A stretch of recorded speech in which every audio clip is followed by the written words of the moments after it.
رہے ہیں جنرل پرویز مشرف کی طرف سے نہیں آتا یا اس میں ڈیلے ہے تو آپ انتظار کریں گے کہ جب یہ انیشیٹو آئے پھر آپ واپس جائیں؟ نہیں، میرے واپس جانے کی اس کے اوپر کوئی دار و مدار نہیں ہے. میں تو آپ نے مجھے پوچھا کہ کیا ہونا چاہیے، آگے کیا ہونا چاہیے، میں آگے کی بات کر رہا ہوں.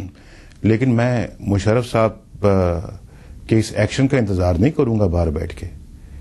میں انشاءاللہ واپس جانے کا پورا ارادہ رکھتا ہوں، لیکن میں یہ کہتا ہوں کہ اب بھی موقع ہے کہ معاملات کو اچھے طریقے سے ریزالو کیا جائے اور مشرف صاحب اپنی نہ منوائیں، آئین کی اور قانون کی بات مانیں. اور اگر یہ ٹیبل کے اوپر نیگوشیشن شروع ہوئیں اور آپ کے ہاتھ میں ایجنڈا ہو ڈیفائن کرنے کا ڈسکشن، تو کن کن چیزوں کے اوپر ریکنسلیشن ہونی چاہیے، ڈائلاگ کن معاملات کے اوپر ہونا چاہیے جس ڈائلاگ کا آپ ذکر فرما رہے ہیں؟ دیکھیں، سب سے پہلے تو الیکشن کی بات بعد میں ہے. آئین کو اپنی اصلی جگہ پہ واپس آنا چاہیے. سب سے بڑا قومی ایجنڈا ہمارا یہ ہونا چاہیے، اور میرا خیال ہے کہ اس کا اظہار وکلاء بھی کر چکے ہیں، سول سوسائٹی بھی کر چکی ہے، اور ہم جیسی پولیٹیکل پارٹیز بھی کر چکی ہیں. تو اس الیکشن سے کیا حاصل ہوگا جس کے ذریعے اسمبلی جو ہے وہ ایک ربڑ سٹیمپ والی اسمبلی کے طور پر کام کرے، اس کے سر پہ سیکورٹی کاؤنسل کی تلوار لٹکتی رہے، اور پھر 3 یونیفارم جنرلز جو ہیں وہ پاکستان کی اور عوام کے مینڈیٹ کی تقدیر کا فیصلہ کریں.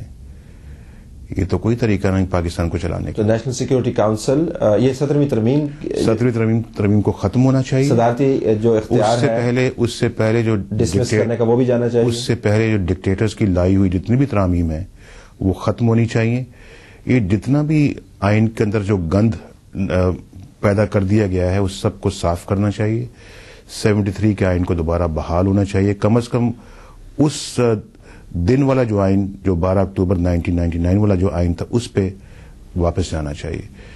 تو پھر توقع کی جا سکتی ہے کہ پاکستان ایک ڈیموکریٹک منزل کی طرف بڑھنا شروع ہو جائے گا. جنرل پرویز مشرف یہ سارا کچھ کیوں کریں؟ ان کے مسائل ہیں، لیکن اتنے بڑے مسائل بھی نہیں ہیں میاں صاحب کہ آپ کی تمام باتیں مانیں. پاکستان سے جنرل مشرف زیادہ اونچے تو نہیں ہیں، یا پاکستان سے مشرف زیادہ قیمتی تو نہیں ہے. فیصلہ تو یہ کرنا ہے کہ پاکستان زیادہ قیمتی ہے یا جنرل مشرف زیادہ قیمتی ہے. Would you equate general Musharraf with Pakistan, اور would you equate Pakistan with general Musharraf? کیا دونوں کو ہم برابر تسلیم کر سکتے ہیں؟ تو ہمیں یہ فیصلہ کرنا پڑے گا کہ ڈکٹیٹرشپ ہوتی ہے اور ڈیموکریسی ہوتی ہے. ڈیموکریسی کو ڈکٹیٹرشپ میں مکس نہیں کیا جا سکتا، اور ڈکٹیٹرشپ کو ڈیموکریسی میں مکس نہیں کیا جا سکتا. یہ سب ٹرانزٹ بھی تو یہ مکس کر کے تو آج پاکستان ایک فیلڈ اسٹیٹ بنا ہوا ہے. درست فرمایا آپ نے، لیکن ایک ٹرانزیشن کا بھی طریقہ کار ہوگا. یہ تو اچھی بات ہوگی، یہ دل لبھانے والی بات ہوگی، بات ماننے والی ہو گئی. یہ سب سے اچھی بات جو آپ نے کی، ایسا نظام بنے جس کے اندر یہ تمام معاملات درست ہوں. لیکن نقطہ اے سے نقطہ بی پر جانے کے لیے قدم بھی بڑھانا پڑے گا. ظاہر ہے you have to engage with general Pervez Musharraf. You can't wish him away. دل لبھانے والی بات نہیں ہے. اور پاکستان کیا، جب قائد اعظم پاکستان کی بات کرتے تھے تو وہ دل لبھانے والی بات ہوتی تھی. چلیں، اگر کوئی کہتے تھے کہ دل لبھانے والی بات ہے تو پھر میرا خیال ہے کہ 1947 میں پھر پاکستان حقیقت بن گیا یا نہیں بنا. تو اس لیے اگر آج بھی عزم کے ساتھ اس کے لیے جدوجہد کی جائے تو پاکستان کو ہم بچا سکتے ہیں، ایک فیلڈ اسٹیٹ سے بچا سکتے ہیں، ایک کامیاب ریاست بنا سکتے ہیں پاکستان کو. لیکن اس کے لیے پھر آپ کو اصول کہنا ہوگا اور بے اصولی کو بے اصولی کہنا ہوگا، اور سیاست کو کسی اصول اور کسی قانون اور کسی آئین کے تابع کرنا ہوگا.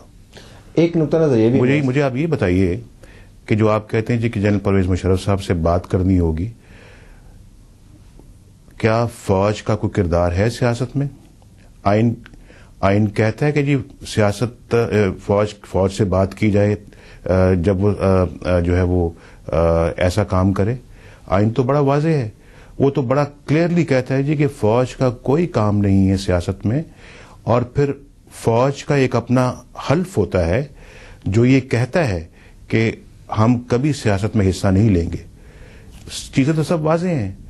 تو آپ کس سے بات کرنے کے لیے کہہ رہے ہیں؟ یہ تو آئین کو تو ہم کوٹ کرتے ہیں جب ہمیں ضرورت ہوتی ہے، لیکن عملی طور پہ اگر آپ دیکھیں تو پاکستان کی سیاست میں فوج کا کردار رہا ہے، پاکستان کی سیاست میں اس وقت بھی فوج کا کردار موجود ہے.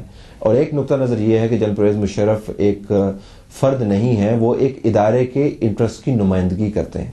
تو جب آپ ان سے متعلق بات کرتے ہیں تو اصل میں آپ بات کر رہے ہوتے ہیں آرمی ایز این انسٹیٹیوشن کی. آپ واقعتاً سمجھتے ہیں کہ صرف بات کہنے سے آرمی ایز این انسٹیٹیوشن اس کا رول سیاست سے ختم ہو جائے؟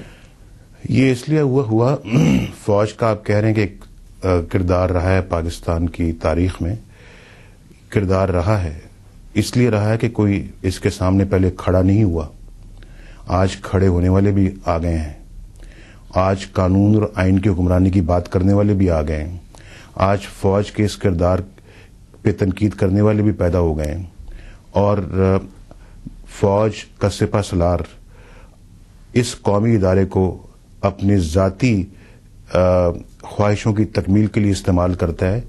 یہ بہت بڑی ناانصافی ہے پاکستان کے ساتھ، بڑا ظلم ہے پاکستان کے ساتھ. اس قیمتی ادارے کو ہم نہیں چاہتے کہ کوئی اس کا جرنیل جو ہے وہ اپنے ذاتی اقتدار کے لیے، خواہشوں کی تکمیل کے لیے اس کو استعمال کرے. فوج قومی ادارہ ہے، مشرف صاحب کا ذاتی ادارہ تو نہیں ہے. اس کے لیے مشرف صاحب اپنی جیب سے پیسہ نہیں دیتے فوج کو بنانے کے لیے یا فوج کو چلانے کے لیے، قوم پیسہ دیتی ہے. یہ قوم کی ایک عملکیت ہے، آئین کے یہ تابع ہے، یہ آئین سے ابو نہیں ہے. تو جناب ہمیں سب کو ان باتوں پہ پہلے بڑا کلیئر ہونا پڑے گا. کلیئر اگر کلیئرٹی ہے تو یہ منزل مل سکتی ہے. اس کے لیے جدوجہد کرنا ایک شرط ہے اور وہ ہم کر رہے ہیں. ہم کوئی آرام سے گھروں میں نہیں بیٹھنا چاہتے. میں آرام سے یہاں نہیں بیٹھا ہوا، پاکستان جاؤں گا تو میں جا کے گھر نہیں بیٹھوں گا. میرا یہ مشن ہے اور میرا یہ مشن پاکستان کے لیے ایک بڑا سیکرڈ مشن. میں اس کو ڈیوٹی کے طور کے اوپر محسوس کر رہا ہوں کہ یہ میری ڈیوٹی ہے، اس کو میں نے ادا کرنا ہے ہر قیمت پر. وہ درست آپ کی بات، لیکن پھر میں اس طرح واپس آنا چاہوں گا جو عملی سائڈ ہے. تھیوریٹیکلی تو نہ میں آپ سے ڈس ایگری کرتا ہوں نہ آپ مجھ سے ڈس ایگری کریں گے، کوئی بھی ڈس ایگری نہیں کرے گا جو آپ نے بیان فرمایا. لیکن عملی طور پہ صورتحال یہ رہی ہے کہ تمام سیاست جرنیلوں کے گرد گھومتی رہی ہے. میں ماضی میں نہیں جانا چاہتا، لیکن یہ ضرور ہم نے دیکھا ہے کہ جو جرنیل ہمارے ساتھ ہیں وہ ہمیں پسند ہے، جو ہمارے ساتھ نہیں ہے وہ ہمیں ناپسند ہے. جو ہمیں ناپسند ہے اس کے خلاف ہم آرٹیکل 6 کا بھی ذکر کرتے ہیں، جو ہمیں پسند ہے اس کے گھر ہم مرسیڈیز بھی بھیج دیتے ہیں. یہ تاریخ ہماری رہی ہے. میں آپ سے جاننا یہ چاہتا ہوں کہ آپ کے پاس کیا فارمولہ ہے کہ آرمی ایز این انسٹیٹیوشن آپ کی بات سنے؟ صرف ایک کورٹ ورڈکٹ آیا نا بھی آپ کے حق میں. Why should the army as an institution listen to you? کیا فارمولہ ہے آپ کے پاس؟ میرا نہیں خیال کہ آرمی جو ہے وہ دل سے جنرل مشرف کے ایکشنز کو سپورٹ کرتی ہے. میں نہیں سمجھ آرمی کے اندر بہت سارے محب وطن لوگ موجود ہیں. آرمی اس سیاست میں انوالو نہیں ہونا چاہتی، اس کو انوالو کرنے پہ مجبور کیا جاتا ہے. اور یہ مشرف صاحب اپنے اقتدار کو طول دینے کے لیے، اپنے اقتدار کو قائم رکھنے کے لیے پاکستان کی سیلف رسپیکٹ کا سودا کرتے ہیں، اس کو باہر کی قوتوں کے تابع بناتے ہیں، پاکستان کی عزت، پاکستان کی توقیر کو کمپرومائز کرتے ہیں. اور پاکستان اپنے ذاتی اقتدار کے لیے وہ فوج کو استعمال کرتے ہیں، ایسی جگہوں پہ استعمال کرتے ہیں جہاں فوج کا کوئی کردار نہیں ہونا چاہیے.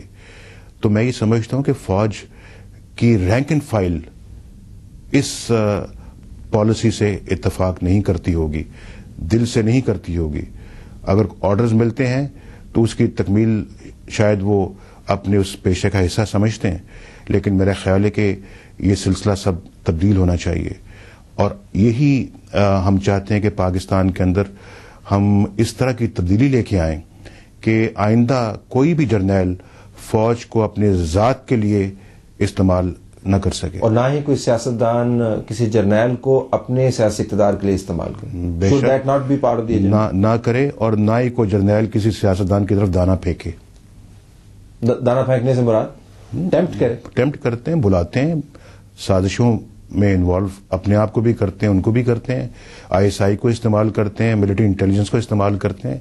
یہ فوج کا کام تو نہیں ہے، یہ اداروں کا کام تو نہیں ہے. اور یہ تمام چیزیں اس ڈسکشن کا حصہ ہونا چاہیے جس کا آپ ذکر فرما رہے تھے کہ گرینڈ نیشنل ریکنسیلیشن ہو، ڈائلاگ ہو، یہ ساری چیزیں اس کا حصہ ہوں گی. اگر ایسا ہو جائے، اور میرا خیال ہے کہ جرنیل جو آمریت پسند جرنیل جو ہیں وہ آئندہ اس بات کا عہد کریں کہ ہم کبھی پاکستان کے 16 کروڑ عوام کے حقوق غصب نہیں کریں گے. ہم کبھی بھی ایک ڈیموکریٹک گورنمنٹ پہ شب خون نہیں ماریں گے. تو میرا خیال ایک نئی بگننگ ہو سکتی ہے پاکستان میں, ایک نئی صبح کا آغاز ہو سکتا ہے جو کہ پاکستان کے لیے بہت اچھا ہوگا.